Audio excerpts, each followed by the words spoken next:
Hello everyone, welcome to our channel. നമ്മൾ കേരള ചരിത്രമാണ് പഠിച്ചുകൊണ്ടിരുന്നത്. അതിനകത്ത് തന്നെ കേരള നവോത്ഥാനം, കേരള റെനൈസൻസ് ആണ് നമ്മൾ പഠിക്കുന്നത്. അപ്പോൾ ആദ്യം നമ്മൾ സാമ്രാജ്യത്വ വിരുദ്ധ കലാപങ്ങളൊക്കെ പഠിച്ചു. അതിനുശേഷം സാമൂഹിക മുന്നേറ്റങ്ങൾ സ്റ്റാർട്ട് ചെയ്തിരുന്നു. പാർട്ട് 1 അവസാനിച്ചു. അപ്പോൾ ഈ ക്ലാസ് കാണുന്നതിന് മുന്നേ തീർച്ചയായും നിങ്ങൾ ആ ക്ലാസ്സുകളൊക്കെ കാണണം. അപ്പോഴാണ് കുറച്ചുകൂടി കേരള ചരിത്രം ഒരു ക്രോണോളജിക്കലി നമുക്ക് ഓർത്തിരിക്കാൻ പറ്റുള്ളൂ. നമ്മുടെ ഈ വീഡിയോയിൽ എല്ലാ കാര്യങ്ങളും ഒരു കാലഘടന ഫോളോ ചെയ്യാൻ ശ്രമിച്ചിട്ടുണ്ട്. അപ്പോൾ അതുകൊണ്ട് തന്നെ നിങ്ങൾക്ക് കുറച്ചും കൂടിയും ഹിസ്റ്റോറിക്കൽ ഈവൻറ്റുകളായതുകൊണ്ട് അത് കുറച്ചുകൂടി നന്നായിട്ട് മെമ്മറിയിൽ ഷോക്കേസ് ചെയ്യാനും നിങ്ങളത് എക്സാമിൽ പെട്ടെന്ന് റീപ്രൊഡ്യൂസ് ചെയ്ത് നിങ്ങൾക്ക് മെമ്മറിയിൽ നിന്ന് എടുക്കാനും, അതുപോലെ തന്നെ നമുക്ക് അറിയാത്തൊരു കാര്യം കണ്ടു കഴിഞ്ഞാലും അതൊരു ക്ലെവർ ഗസ് നടത്താനൊക്കെ നമുക്ക് ഒരു ഇൻ്റലക്ച്വൽ ഗസ്സൊക്കെ നടത്താൻ നമുക്ക് സഹായിക്കുന്നത് അങ്ങനെ പഠിക്കുമ്പോഴാണ്. അതല്ലാതെ റാൻഡമായിട്ട് പഠിച്ചു കഴിഞ്ഞ് കഴിഞ്ഞാൽ യാതൊരു കണക്ഷൻ ഇല്ലാത്ത കാര്യങ്ങൾ ഇങ്ങനെ റാൻഡമായിട്ട് പഠിച്ചു കഴിഞ്ഞാൽ പ്രശ്നമാണ്. അതുകൊണ്ട് തന്നെ സാമൂഹിക മുന്നേറ്റങ്ങളുടെയെങ്കിലും ആദ്യത്തെ പാർട്ട് നിങ്ങൾ കണ്ടിട്ട് തന്നെ ഈ പാർട്ട് വന്ന് കാണുന്നത് ഞാൻ ആഗ്രഹിക്കുകയാണ്. അതല്ലെന്നുണ്ടെങ്കിൽ നിങ്ങൾ കേരള ചരിത്രത്തിൻ്റെ ആദ്യം മുതലുള്ള സാമ്രാജ്യത്വ മുന്നേറ്റങ്ങൾ മുതൽ, അതായത് നമ്മുടെ വിദേശ അധിനിവേശങ്ങൾ മുതലായിട്ടുള്ള ക്ലാസ്സുകൾ നമ്മൾ ഇട്ടിട്ടുണ്ട്. അത് പോയി കണ്ടതിന് ശേഷം പടിപടിയായിട്ട് ഇതിലേക്ക് എത്തിച്ചേരാം. ഓക്കെ, എന്തായാലും നമുക്ക് ക്ലാസ് ആരംഭിക്കാം. ഇന്ന് സാമൂഹിക മുന്നേറ്റങ്ങളുടെ പാർട്ട് 2 ആണ് നമ്മൾ പഠിക്കാൻ പോകുന്നത്. ഓക്കെ, അപ്പോൾ ആദ്യം തന്നെ നമുക്കറിയാം, കുറച്ച് നമ്മൾ ഓൾറെഡി കഴിഞ്ഞ ക്ലാസ്സിൽ പഠിച്ചിട്ടുണ്ട്. അതിൻ്റെ തുടർച്ച എന്നാണ് നമ്മൾ പഠിക്കുന്നത് കേട്ടോ. ആദ്യത്തെ വൈക്കം സത്യാഗ്രഹം വളരെ ഫേമസ് ആണ്. 1924. നമ്മളിപ്പോൾ സംസാരിക്കുന്നത് 2024 അപ്പോൾ ഈ വൈക്കം സത്യാഗ്രഹം കഴിഞ്ഞിട്ട് ഇത് 100ാം വാർഷികമാണ്. അപ്പോൾ തീർച്ചയായും നിങ്ങളത് പഠിക്കണം. കാരണം നമുക്കിപ്പോൾ PSCയിൽ ചോദിക്കാറുണ്ട് 2022 100ാം വാർഷികം ആഘോഷിച്ച അല്ലെങ്കിൽ ആചരിച്ച ഒരു ചരിത്ര സംഭവം ഏതാണ് താഴെ തന്നിരിക്കുന്നതിൽ എന്ന് ചോദിക്കാറുണ്ട്. അതുപോലെ തന്നെ ഈ വർഷം ഇന്ന ആളുടെ എത്രാമത്തെ വാർഷികമാണ്, ചരമവാർഷികമാണ്, അതല്ലെങ്കിൽ ഈ സംഭവം നടന്നിട്ട് ഈ വർഷത്തേക്ക് എത്ര വർഷമായി, ഇങ്ങനെയുള്ള ചോദ്യങ്ങളൊക്കെ ചോദിക്കുക. അപ്പോൾ ഈ വർഷം പഠിച്ചിരിക്കുക എന്നുള്ളത് ഇമ്പോർട്ടൻ്റ് ആണ്. ഇപ്പോഴത്തെ ഇതിനകത്ത് വൈക്കം സത്യാഗ്രഹം ഇതെന്തിനു വേണ്ടിയിട്ടുള്ളതാണ്? മെയിനായിട്ട് നമ്മുടെ ഈ സാമൂഹിക മുന്നേറ്റങ്ങളൊക്കെ ഐക്യത്തിനെതിരായിട്ടും വഴിക്കൂടെ നടക്കാനായിട്ടുള്ള അവകാശത്തിന് വേണ്ടിയും ക്ഷേത്രപ്രവേശത്തിന് വേണ്ടിയൊക്കെയാണ്. അപ്പോൾ ഇതും എന്താണ്, ആയുധത്തിനെതിരെയാണ് മെയിനായിട്ടുണ്ടായിരുന്നത് കേട്ടോ. കേന്ദ്രം വൈക്കം മഹാദേവ ക്ഷേത്രമാണ്. വൈക്കത്തുള്ള മഹാദേവ ക്ഷേത്രത്തിലാണ് വൈക്കം സത്യാഗ്രഹം അതിനെ കേന്ദ്രീകരിച്ചാണ് നടക്കുന്നത്. ആയുധത്തിനെതിരെ പ്രതിഷേധിക്കാൻ കോൺഗ്രസ് തീരുമാനിച്ചത് 1923 കാക്കിനാട സമ്മേളനത്തിലാണ്. 1923 INC മീറ്റിങ്ങിൽ പങ്കെടുത്ത് ആയുധത്തിനെതിരെ പ്രസംഗിച്ച വ്യക്തി ആരാണ്? TK മാധവൻ. ഇതൊക്കെ മലയാളത്തിൽ ടൈപ്പ് ചെയ്യുന്ന ഒരു പ്രശ്നങ്ങളാണ് കേട്ടോ. വ്യക്തി ഓക്കെ, വ്യക്തി ആരാണ്? TK മാധവൻ. TK മാധവൻ എന്ന് പറയുന്ന വ്യക്തിയാണ് ഒരു സാമൂഹിക നവോത്ഥാന നായകനാണ്. അദ്ദേഹം 1923 INC ഇന്റർനാഷണൽ കോൺഗ്രസിൻ്റെ മീറ്റിങ്ങിൽ പങ്കെടുത്തിട്ട് ആയുധത്തിനെതിരായിട്ട് ഒരു റെസല്യൂഷൻ അവതരിപ്പിച്ചത് കേട്ടോ. ഇത് ചോദിക്കാറുണ്ട് കേട്ടോ. അത് ഏതിനകത്താന്ന് ചോദിച്ചു കഴിഞ്ഞാൽ കാക്കിനാട സമ്മേളനത്തിലാണ്. കാക്കിനാട സമ്മേളനത്തിൽ 1923 ഡിസംബർ മാസത്തിൽ ലാസ്റ്റോട് കൂടിയാണ് എപ്പോഴും INC സമ്മേളനം നടക്കാറ്. ഇത് നിങ്ങൾക്ക് അറിയാമെന്ന് ഞാൻ വിചാരിക്കുന്നു. ഈ INCനെ കുറിച്ചൊക്കെ നമ്മൾ കൂടുതൽ കാര്യമായിട്ട് നമ്മുടെ ഇന്ത്യയുടെ ചരിത്രം, അതായത് നാഷണൽ ഹിസ്റ്ററിയൊക്കെ നമ്മൾ പഠിക്കുമ്പോൾ കുറച്ചുകൂടി നന്നായിട്ട് INCനെ കുറിച്ച് പഠിക്കും കേട്ടോ. ആയുധത്തിനെതിരെ കേരളത്തിൽ നടന്ന ആദ്യത്തെ പ്രക്ഷോഭമാണ് വൈക്കം സത്യാഗ്രഹം. അതായത് ഐക്യത്തിനെതിരെ ഡയറക്റ്റ്ലി അല്ലെങ്കിൽ നമുക്കറിയാം കല്ലുമാല സമരം, അതല്ലെങ്കിൽ ഇപ്പോൾ അങ്ങനെയൊക്കെ നടന്ന ചാന്നാർ ലഹള ഒക്കെ നമ്മൾ കഴിഞ്ഞ ക്ലാസ്സിൽ പഠിച്ചല്ലോ. അതൊക്കെ എന്ന് പറഞ്ഞാൽ ചില പ്രിവിലേജുകൾ കിട്ടാൻ വേണ്ടിയിട്ട്, അതായത് നമുക്ക് മാറിമറിക്കാൻ അല്ലെങ്കിൽ വസ്ത്രം നല്ലതിടാൻ, പേര് നല്ലതിടാൻ, ആഭരണം ധരിക്കാനായിട്ട് ഒന്നും അവകാശമില്ല. അപ്പോൾ അതിന് വേണ്ടിയിട്ടുള്ള അവകാശം വേണം, അങ്ങനത്തെ ചില പ്രിവിലേജുകൾ. ഇതെന്ന് പറഞ്ഞാൽ ഐക്യത്തിനെതിരായിട്ട്, അതായത് സമൂഹത്തിൽ അയിത്തം നിലനിൽക്കുന്നുണ്ട്, അതിനെ റെഫർ ചെയ്തിട്ട് അത് തെറ്റാണ്, അതിനെ ഒരു എന്താ പറയുക, അത് നിർത്തലാക്കണം അല്ലെങ്കിൽ അത് ശരിയല്ല എന്ന് പറഞ്ഞുകൊണ്ട് തുടങ്ങിയ ആദ്യത്തെ പ്രക്ഷോഭമാണ് വൈക്കം സത്യാഗ്രഹം. വൈക്കം ക്ഷേത്രത്തിലേക്കുള്ള എല്ലാ വഴികളും എല്ലാ ജാതിക്കാർക്കുമായി തുറന്നു കൊടുക്കുക. എല്ലാ വഴികളും എല്ലാ ജാതിക്കാർക്കും, എല്ലാ മതസ്ഥർക്കും എന്ന് പറഞ്ഞിട്ടില്ല, എല്ലാ ജാതി, ഇതുപോലത്തെ ചില പോയിന്റുകൾ അങ്ങ് എടുത്ത് സ്റ്റേറ്റ്മെൻ്റ് ആക്കിയൊക്കെ എടുത്ത് അങ്ങ് വരും. ഈ വൈക്കം സത്യാഗ്രഹത്തെക്കുറിച്ചൊക്കെ ഓൾമോസ്റ്റ് എല്ലാ കാര്യങ്ങളും സ്ഥിരമായ PSC ഒക്കെ പഠിക്കുന്ന അല്ലെങ്കിൽ അത്യാവശ്യം ഹിസ്റ്റോറിക്കൽ അവബോധമുള്ള ആളുകൾക്കൊക്കെ അറിയാം. അപ്പോൾ ഇവരെന്താ ചെയ്യുക, ഇതിന് വലിയ ഫോക്കസ് കൊടുക്കാതെ നമ്മൾ പഠിക്കുന്ന ചില കാര്യങ്ങളുണ്ട്. ഇപ്പോൾ പറയണം, വൈക്കം ക്ഷേത്രത്തേക്കുള്ള എല്ലാ വഴികളും എല്ലാ മനുഷ്യർക്കുമായി അല്ലെങ്കിൽ എല്ലാ മതസ്ഥർക്കുമായി തുറന്നു കൊടുക്കാനായിരുന്നു വൈക്കം സത്യാഗ്രഹം എന്ന് പറഞ്ഞാൽ അത് പൂർണ്ണമായും ശരിയല്ല. ഹിന്ദുക്കൾക്ക് തന്നെ എല്ലാ ജാതിക്കാർക്കും, ആണ് മെയിനായിട്ട് തുറന്നു കൊടുക്കണമെന്നായിരുന്നു വൈക്കം സത്യാഗ്രഹത്തിന് തുടക്കത്തിലുള്ള ആവശ്യം കേട്ടോ. ഇത് ആരംഭിച്ചത് 1924 മാർച്ച് 30 1924 മാർച്ച് 30. ഈ വൈക്കം സത്യാഗ്രഹം ആരംഭിക്കുമ്പോൾ തിരുവിതാംകൂർ രാജാവ് ശ്രീമൂലം തിരുനാളാണ്. ഓക്കെ, ശ്രീമൂലം തിരുനാൾ കേരള പ്രദേശ് കോൺഗ്രസ് കമ്മിറ്റിയുടെ നേതൃത്വത്തിൽ നടന്ന സത്യാഗ്രഹമാണ്. അതായത് KPCCയുടെ നേതൃത്വത്തിൽ നടന്ന സത്യാഗ്രഹമാണ് വൈക്കം സത്യാഗ്രഹം. നേതാക്കൾ ആരൊക്കെയായിരുന്നു? ഓഫ് കോഴ്സ് TK മാധവനുണ്ട്. നമ്മൾ പറഞ്ഞു INC പോയിട്ട് അയിത്തത്തിനെതിരെ റെസൊല്യൂഷൻ അവതരിപ്പിച്ച ആളാണ് TK മാധവൻ. അപ്പോൾ TK മാധവൻ വൈക്കം സത്യാഗ്രഹത്തിൻ്റെ നേതൃസ്ഥാനത്തുണ്ട്. അതുപോലെ തന്നെ KP കേശവമേനോനുണ്ട്, ചങ്ങനാശ്ശേരി പരമേശ്വരൻ പിള്ളയുണ്ട്, മന്നത്ത് പത്മനാഭനുണ്ട്, CV കുഞ്ഞിരാമനുണ്ട്, MN നായരുണ്ട്, ജോർജ് ജോസഫ് ഉണ്ട്, AK പിള്ള, ആലിമൂട്ടിൽ ചാന്നാർ, K കേളപ്പൻ. അപ്പോൾ K കേളപ്പനൊക്കെ പ്രധാനപ്പെട്ട ഒരു നേതൃത്വ സ്ഥാനത്തുള്ള ആൾ എല്ലാവരുമാണ്. ഇതിനകത്ത് എല്ലാ പേരും നിങ്ങൾ പരമാവധി ഓർത്തിരിക്കാനായിട്ട് ശ്രമിക്കുക. കാരണം സ്റ്റേറ്റ്മെൻ്റായിട്ടും അല്ലാതെയൊക്കെ ചോദിക്കാം. വൈക്കം സത്യാഗ്രഹത്തിൽ പങ്കെടുത്ത നേതാക്കൾ ആരൊക്കെ എന്നൊക്കെ ചോദിക്കാം.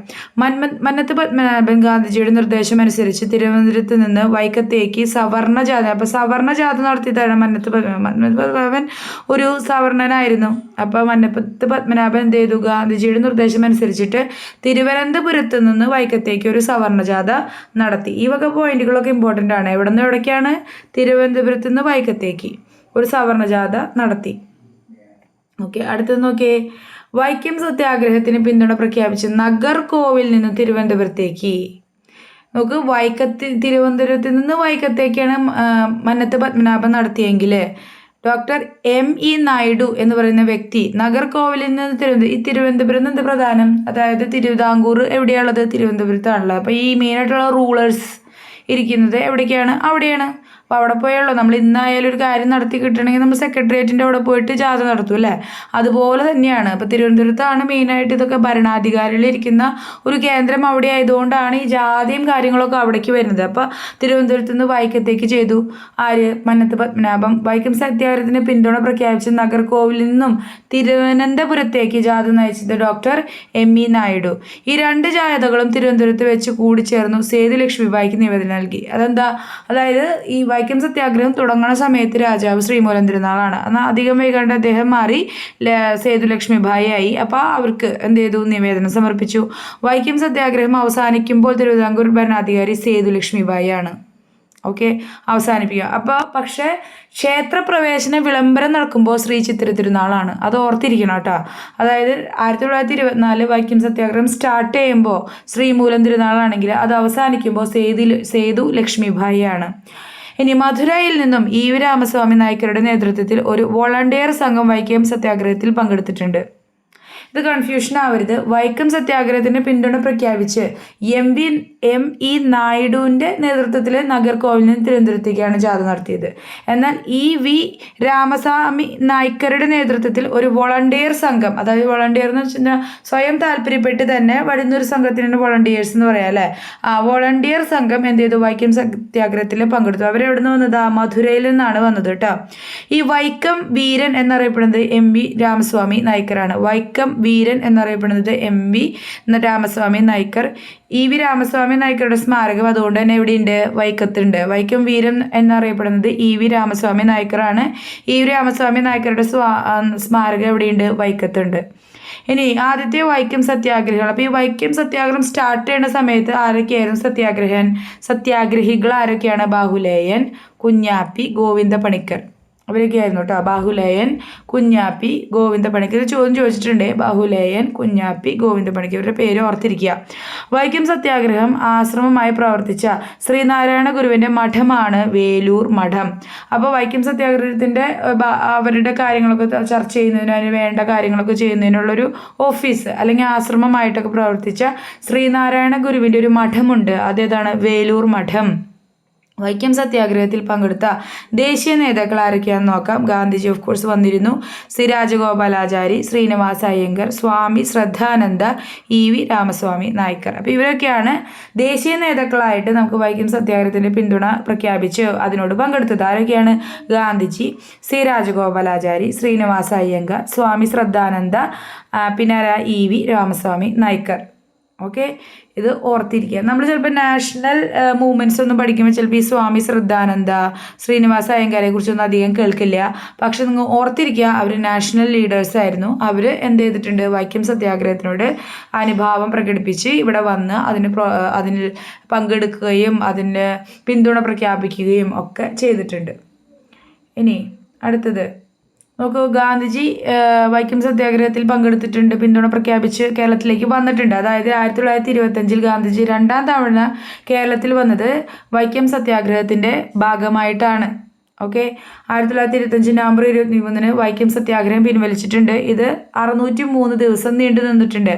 വൈക്കം ക്ഷേത്രത്തിലേക്കുള്ള വടക്കേ വഴി ഒഴികെ ബാക്കി എല്ലാ വഴികളും എല്ലാ ഹിന്ദുക്കൾക്കുമായി തുറന്നു കൊടുത്തു. അതായത് ഒരു സ്റ്റേറ്റ്മെൻറ്റ് വരാണ്, താഴെ തന്നിരിക്കുന്നവയിൽ വൈക്കം സത്യാഗ്രഹവുമായി ശരിയല്ലാത്തത് ഏത് എന്ന് പറഞ്ഞിട്ട് അതിനകത്ത് ഒരു സ്റ്റേറ്റ്മെൻറ്റ് ഇങ്ങനെയാണെന്ന് വിചാരിക്കും.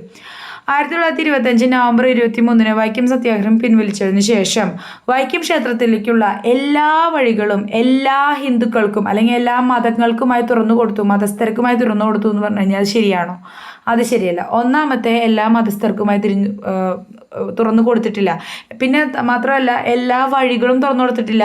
വടക്കേ വഴി ഒഴികെ ബാക്കി 3 വഴികൾ അല്ലെങ്കിൽ ബാക്കി 3 ദിക്കുകളിലുള്ള വഴികളാണ് എന്തോ തുറന്നു കൊടുത്തത് എല്ലാ ഹിന്ദുക്കൾക്കുമായി, എല്ലാ മതസ്ഥർക്കുമായിട്ടല്ല, എല്ലാ ഹിന്ദുക്കൾക്കായിട്ട്. അതായത് അപ്പോൾ വടക്കേ വഴി പിന്നീടാണ് തുറന്നു കൊടുത്തത്. ഇനി 1928 എല്ലാ ക്ഷേത്രങ്ങളുടെ വഴികളും അവർണർക്കും കൂടി തുറന്നു കൊടുത്തു. അതായത് ഹിന്ദുക്കളിൽ തന്നെ എല്ലാ ജാതികൾക്കും ആയിട്ട് എല്ലാ ജാതിക്കാർക്കുമായിട്ട് എന്ത് ചെയ്തു, 1928 എല്ലാ ക്ഷേത്രങ്ങളുടെയും വഴികൾ എന്ത് ചെയ്തു, അവർണർക്കുമായിട്ട് തുറന്നു കൊടുക്കുന്നുണ്ട്. അയിത്തക്കാർ ഇതിനപ്പുറം കടക്കാൻ പാടില്ല എന്ന ബോർഡ് വൈക്കം സത്യാഗ്രഹവുമായി ബന്ധപ്പെട്ടിരിക്കുന്നു. അപ്പോൾ ഗുരുവായൂർ സത്യാഗ്രഹവും ഏകദേശം ഇതേ സെയിം കാരണത്തിന് വേണ്ടി തുടങ്ങിയതാണ്. അതായത് വഴികൾ തുറന്നു കിട്ടാൻ വേണ്ടിയിട്ട് തുടങ്ങിയതാണ്. എന്നാൽ അയിത്തക്കാർ ഇതിനപ്പുറം കടക്കാൻ പാടില്ല എന്നുള്ള ബോർഡ് അത് ഏത് സത്യാഗ്രഹവുമായി ബന്ധപ്പെട്ടിരിക്കുന്നു? അത് വൈക്കം സത്യാഗ്രഹവുമായി ബന്ധപ്പെട്ട് ഇരിക്കുന്നു. ഓക്കെ, അപ്പോൾ ഈ പോയിന്റുകളൊക്കെ ഒന്ന് റിപ്പീറ്റ് ചെയ്ത് വായിക്കുക. ഓരോ പോയിന്റ് നല്ലോണം മനസ്സിരുത്തി 3, 4, 5 വട്ടമൊക്കെ ഒന്ന് വായിക്കുക. നോട്ട്സ് എഴുതി തന്നെ ഇത് പഠിക്കാനായിട്ട് ശ്രമിക്കുക. അതുമാത്രമല്ല റിവിഷൻ നടത്തുമ്പോഴും കുറച്ച് സ്പീഡൊക്കെ കൂട്ടിയിട്ട് നിങ്ങൾക്ക് ഈ ക്ലാസ്സുകൾ കേട്ട് പോകാവുന്നതാണ്. ഇനി നോട്ട്സൊക്കെ ഒന്ന് എഴുതാൻ എല്ലാവർക്കും കഴിയണമെന്നില്ലല്ലോ. ഇനി യാത്ര ചെയ്യുമ്പോൾ കേൾക്കുന്ന ആളുകൾ ഇത് വളരെ മനസ്സിരുത്തി കേൾക്കാനും അതുപോലെ തന്നെ ഓരോ പോയിന്റും പലവട്ടം വായിച്ച് മനസ്സിലാക്കാനും ശ്രമിക്കണം. ഓക്കെ, നമുക്ക് അടുത്ത സ്ലൈഡിലേക്ക് പോകാം. അടുത്തത് ഏതാണ്? ശുചീന്ദ്രം സത്യാഗ്രഹം. അടുത്തത് ശുചീന്ദ്രം സത്യാഗ്രഹം 1926 ഇത് വൈക്കം സത്യാഗ്രഹത്തിൽ നിന്ന് പ്രചോദനം ഉൾക്കൊണ്ട് ഉണ്ടായതാണ്. ശുചീന്ദ്രം സത്യാഗ്രഹം നേതൃത്വം doctor MV. Naidu. MV. Naidu എങ്ങനെയാണ് നമ്മുടെ വൈക്കം സത്യാഗ്രഹമായിട്ട് ബന്ധപ്പെട്ടിരിക്കുന്നത്? നമുക്കറിയാം, നഗർകോവിലിൽ നിന്ന് തിരുവനന്തപുരത്തിലേക്ക് ഒരു ജാഥ നടത്തിയില്ലേ എം.വി. നായിഡു. ഇനി ദക്ഷിണ തിരുവിതാംകൂറിലെ ക്ഷേത്രങ്ങളിൽ പ്രവേശനം, വഴികളിലൂടെ നടക്കാൻ അവകാശം, ഇതൊക്കെയായിരുന്നു എന്ത് ശുചീന്ദ്രം സത്യാഗ്രഹത്തിൻ്റെ ആവശ്യങ്ങൾ. ദക്ഷിണ തിരുവിതാംകൂറിലെ സദേൺ തിരുവിതാംകൂറിലെ ക്ഷേത്രങ്ങളിൽ എന്ത് വേണം? പ്രവേശനം വേണം, വഴികളിലൂടെ നടക്കാനും അവകാശം വേണം. അതാണ് ശുചീന്ദ്രം സത്യാഗ്രഹത്തിലൂടെ സത്യാഗ്രഹികൾ ആവശ്യപ്പെട്ടത്. ഈ സത്യാഗ്രഹം എന്ത് ചെയ്തില്ല? വിജയിച്ചില്ല. പിന്നീട് ഹൈക്കോടതിയിൽ സമർപ്പിക്കപ്പെട്ട ഒരു ഹർജിയിന്മേൽ അനുകൂല വിധി വന്നതിനെ തുടർന്ന് അവിടുത്തെ പൊതുനിരക്കുകൾ അവർണർക്കായി തുറന്നുകൊടുത്തു. അതായത് ഈ ശുചീന്ദ്രം സത്യാഗ്രഹം 1926 വലിയ സക്സസ്ഫുൾ ആയിട്ട് അവസാനിച്ച ഒരു സത്യാഗ്രഹമല്ല. പക്ഷെ പിന്നീട് ഹൈക്കോടതിയിൽ ഒരു ഹർജി പോയി. ആ ഹർജിയിന്മേൽ വിധി വന്നത് എങ്ങനെയാണ്? പൊതുനിരത്തുകളെല്ലാം അവർണർക്കായി തുറന്നു കൊടുത്തു. ആ ഒരു ഹർജിയിന്മേൽ വന്ന വിധിയെ തുടർന്ന്.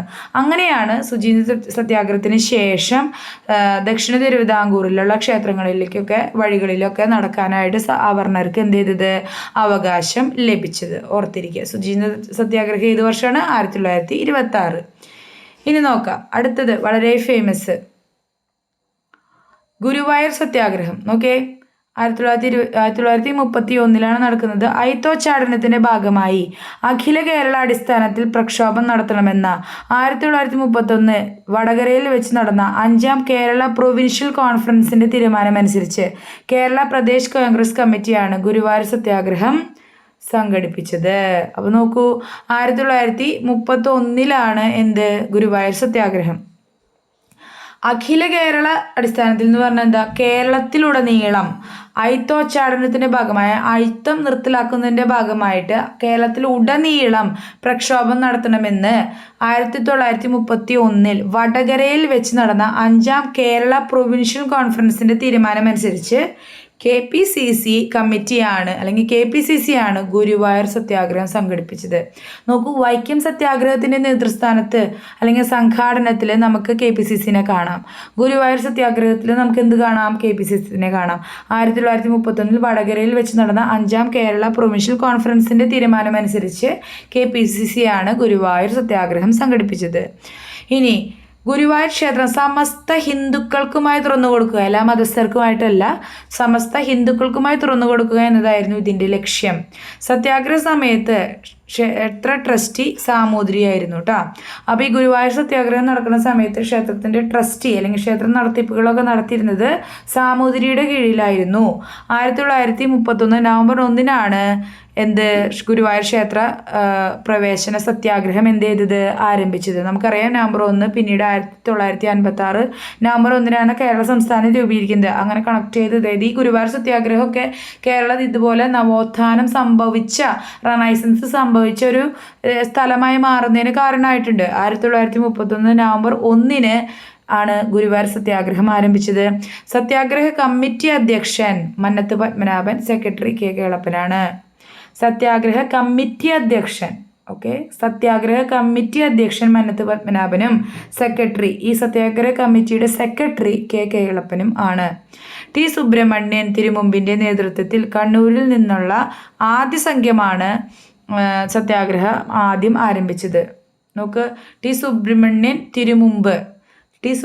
തിരുമുമ്പിൻ്റെ നേതൃത്വത്തിലുള്ള കണ്ണൂരിൽ നിന്ന് വന്ന ഒരു സത്യാഗ്രഹി സംഘമാണ് ആദ്യമായിട്ട് എന്ത് ചെയ്തത്? ഗുരുവായൂർ സത്യാഗ്രഹം ആരംഭിച്ചത്. ഗുരുവായൂർ സത്യാഗ്രഹി എന്നറിയപ്പെടുന്നത് KK എളപ്പനാണ്. ഗുരുവായൂർ സത്യാഗ്രഹി KK എളപ്പൻ. സത്യാഗ്രഹ കമ്മിറ്റിയുടെ സെക്രട്ടറി ആയിരുന്നു KK എളപ്പൻ. അദ്ദേഹം തന്നെയാണ് ഗുരുവായൂർ സത്യാഗ്രഹി എന്നറിയപ്പെടുന്നത്. Volunteer captain AK Gopalan. AK ഗോപാലനാണ്. AKG എന്നറിയപ്പെടുന്നത് AK ഗോപാലൻ. ക്ഷേത്രപ്രവേശന പ്രക്ഷോഭത്തിൻ്റെ ക്യാപ്റ്റനായിരുന്ന T. സുബ്രഹ്മണ്യൻ തിരുമുമ്പ് അറസ്റ്റ് ചെയ്യപ്പെട്ടു. ക്ഷേത്രപ്രവേശന പ്രക്ഷോഭത്തിൻ്റെ ക്യാപ്റ്റൻ ഞാൻ പറയട്ടെ, സത്യാഗ്രഹ കമ്മിറ്റി അധ്യക്ഷനാണ് മന്നത്ത് പത്മനാഭൻ, അതിൻ്റെ സെക്രട്ടറിയാണ് KK എളപ്പൻ. ഗുരുവായൂർ സത്യാഗ്രഹിയും KK എളപ്പനാണ്. ഇനി വോളണ്ടിയർ ക്യാപ്റ്റൻ AK ഗോപാലനാണ്. എന്നാൽ ക്ഷേത്രപ്രവേശന പ്രക്ഷോഭത്തിൻ്റെ ക്യാപ്റ്റൻ ആരായിരുന്നു വെച്ച് കഴിഞ്ഞാൽ T. സുബ്രഹ്മണ്യനാണ്. കാരണം T. സുബ്രഹ്മണ്യൻ തിരുമുമ്പിൻ്റെ നേതൃത്വത്തിലുള്ള കണ്ണൂരിൽ നിന്ന് വന്ന ഒരു സംഘമാണ് എന്ത് ചെയ്തത്? ഗുരുവായൂർ സത്യാഗ്രഹം ആദ്യമായി ആരംഭിച്ചത്. ഇനി തുടർന്ന് പോവാം.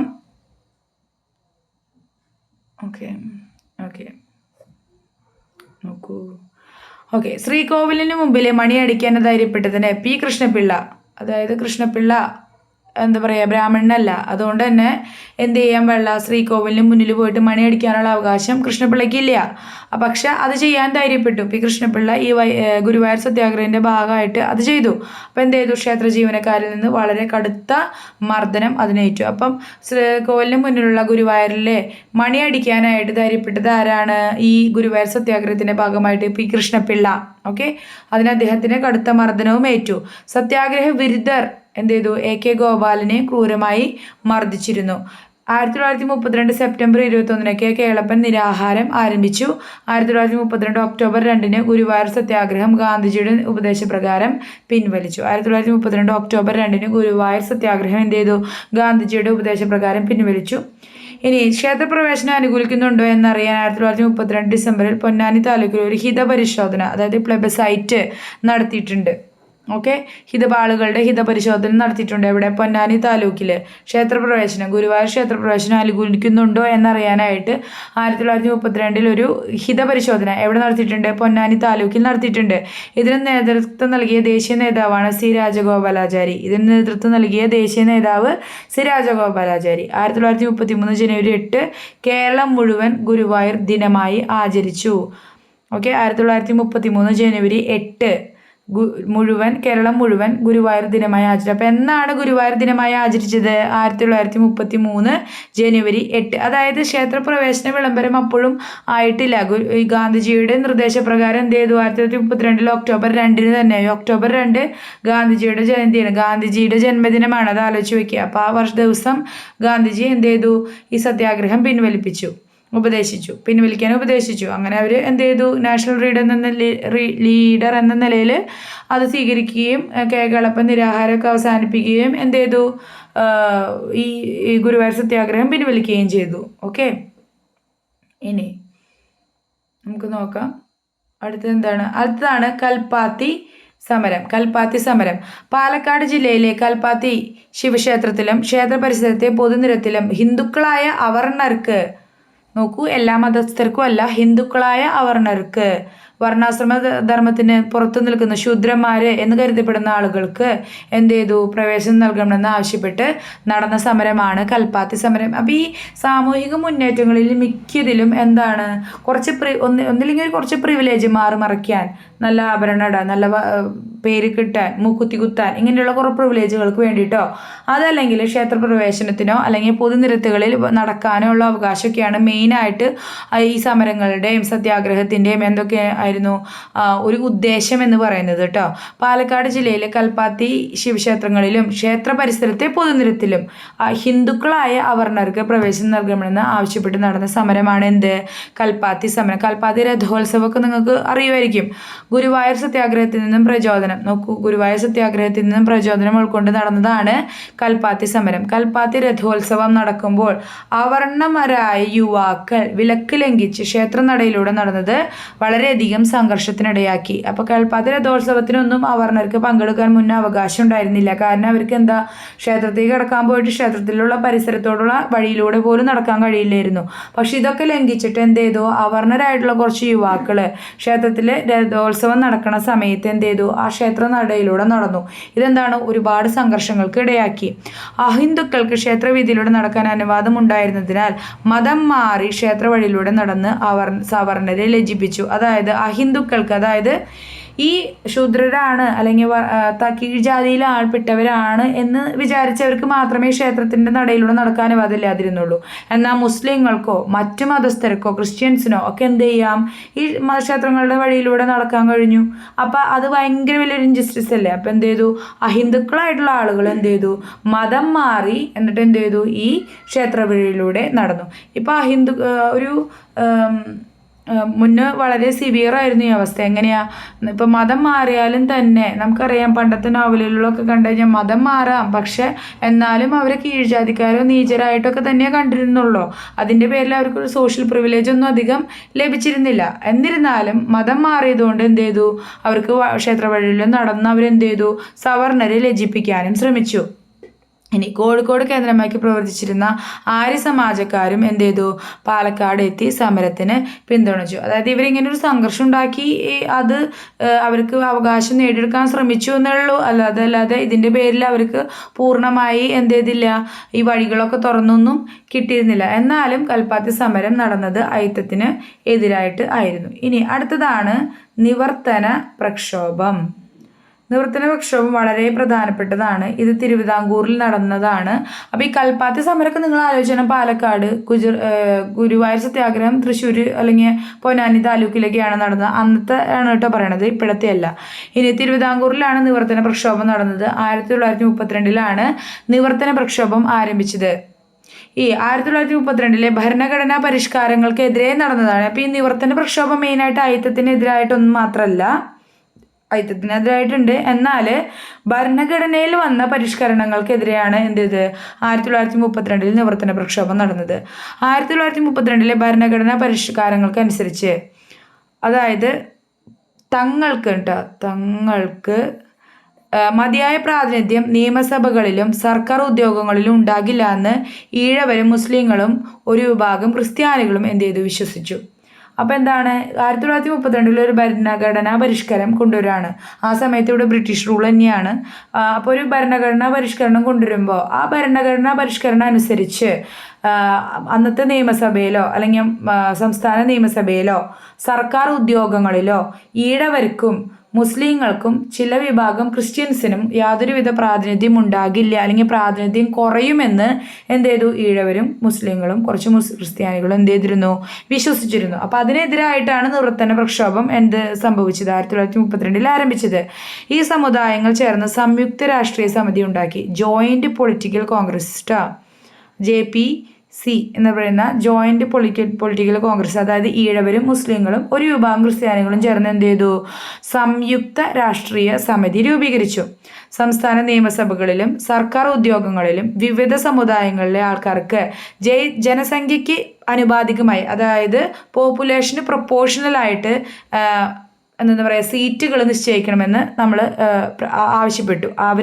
അങ്ങനെയാണ് പ്രക്ഷോഭം ആരംഭിച്ചത്. സംസ്ഥാന നിയമസഭ, നമ്മളിപ്പോൾ ഇങ്ങനെ പറയല്ലേ, ഇത്ര സംവരണം എന്ന് പറയുന്ന സംഭവമില്ലേ, അത് നമ്മുടെ പോപ്പുലേഷന് പ്രൊപ്പോർഷണലായിട്ടാണ് നടത്തുക. അപ്പോൾ സംസ്ഥാന നിയമസഭകളിലും സർക്കാർ ഉദ്യോഗങ്ങളിലും ഈ ഈഴവരും മുസ്ലിമും ഒരു വിഭാഗം ക്രിസ്ത്യാനികൾ അവരുടെ ആ ഒരു ഏരിയയിലുള്ള ഒരു ജനസംഖ്യയ്ക്ക് ആനുപാതികമായി, അതായത് പോപ്പുലേഷന് പ്രൊപ്പോർഷണലായിട്ട് എന്ത് ചെയ്തു, അവർക്ക് സീറ്റുകൾ കൊടുക്കണം, സംവരണം ചെയ്യണമെന്ന് ആവശ്യപ്പെട്ടു. ആവശ്യപ്പെട്ടുകൊണ്ട് നടന്നതാണ് ഈ നിവർത്തന പ്രക്ഷോഭം എന്ന് പറയുന്നത്. നോക്കാം, ആരൊക്കെയാണ് നേതാക്കള്? C. കേശവനുണ്ട്, PK കുഞ്ഞുണ്ട്, NV ജോസഫ് ഉണ്ട്, TM വർഗീസ് ഉണ്ട്. വളരെ പോപ്പുലർ അല്ല, നമ്മൾ സ്ഥിരം കേൾക്കുന്ന പേരുകളൊന്നും അല്ല. C. കേശവൻ അറിയാം നമുക്ക്, PK കുഞ്ഞിനെ കുറിച്ച് നമ്മൾ കേട്ടിട്ടുണ്ട്, NV ജോസഫ്, TM വർഗീസ്, ഇവരൊക്കെ എന്തായിരുന്നു, നിവർത്തന പ്രക്ഷോഭനത്തിന്റെ പ്രധാനപ്പെട്ട ആൾക്കാരാണ്. 1932 നടന്ന നിവർത്തന പ്രക്ഷോഭം കേട്ടോ, അത് ഓർത്തിരിക്കണം. ഇതിന്റെ ഭാഗമായി ചരിത്രപ്രസിദ്ധമായ കോഴഞ്ചേരി പ്രസംഗം നടന്നു. കോഴഞ്ചേരി പ്രസംഗം നമ്മൾക്കറിയാം, ഇത് നടത്തിയത് ആരാണ്? C. കേശവനാണ്.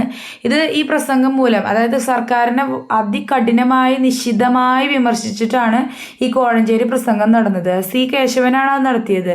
അതിനുശേഷം ഈ പ്രസംഗം നടത്തിയതിൻ്റെ പേരിൽ 2 വർഷത്തെ കഠിന തടവ് ആര് വിധിച്ചിട്ടുണ്ട്? C. കേശവന് വിധിച്ചു. ഈ സമരത്തിന്റെ ഫലമായി